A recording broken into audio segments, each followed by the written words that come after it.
À la demande de Lucie Réveillard, je vais lire la proposition de résolution que nous allons essayer de faire adopter à l'Assemblée nationale. Je voudrais aussi associer, à travers le sénateur Max Brisson, tout l'effort que fait le Sénat dans le même sens. Et je sais que le groupe d'amitié au Sénat est aussi dynamique que le nôtre.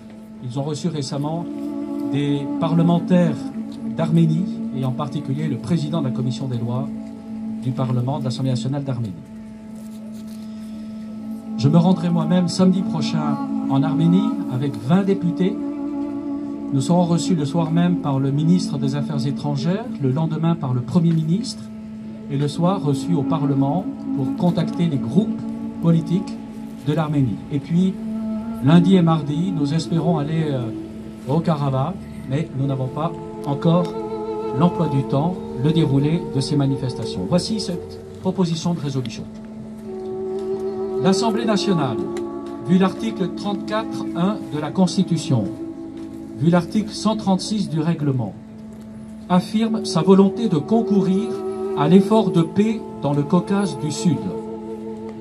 Constatant l'ardente volonté de la diplomatie française à rechercher depuis 1994 une solution négociée au conflit du Haut-Karabakh dans le cadre du groupe de Minsk, dont elle assure la coprésidence aux côtés de la Russie et des États-Unis. Constatant la guerre des 4 jours du 2 au 6 avril 2016 au Haut-Karabakh, l'extension du conflit en territoire souverain de la République d'Arménie au mois de juillet 2020, constatant l'alliance entre l'Azerbaïdjan et la Turquie visant à favoriser une solution militaire, comme en atteste la reprise des combats le 27 septembre dernier, dont elle fut à l'origine.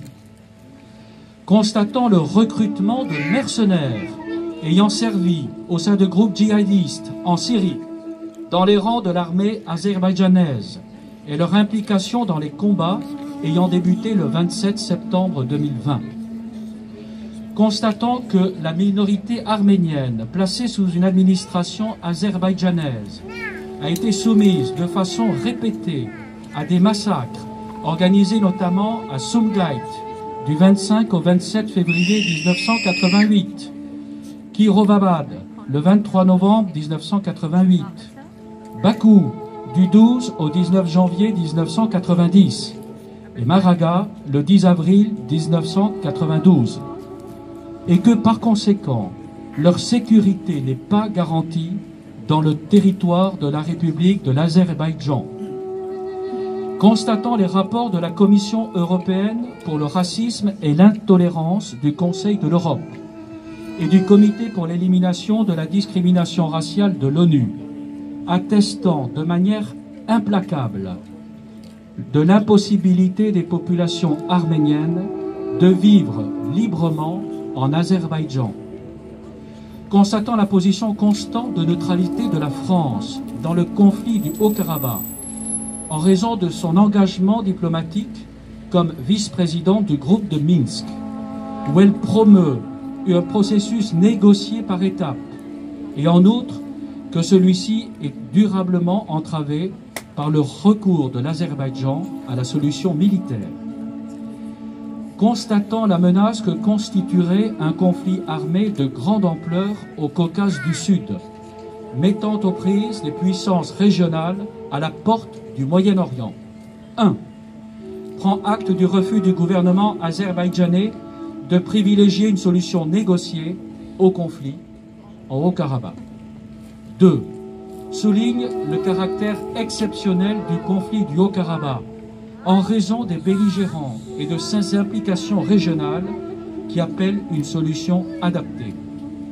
3. Affirme l'urgente nécessité d'aboutir à un règlement définitif du conflit, garantissant la sécurité durable des populations civiles. 4. Affirme la nécessité absolue pour le Haut-Karabakh pour qu'il puisse assurer sa pleine souveraineté en dehors de toute administration azerbaïdjanaise, sous peine d'une éradication des populations arméniennes au sein de frontières finales déterminer dans une négociation multilatérale incluant les autorités de l'Artsakh. 5. Invite le gouvernement à procéder sans délai à la reconnaissance de la République de l'Artsakh, à l'établissement de relations diplomatiques avec ses autorités en vue d'obtenir un règlement définitif du conflit. Je vous remercie.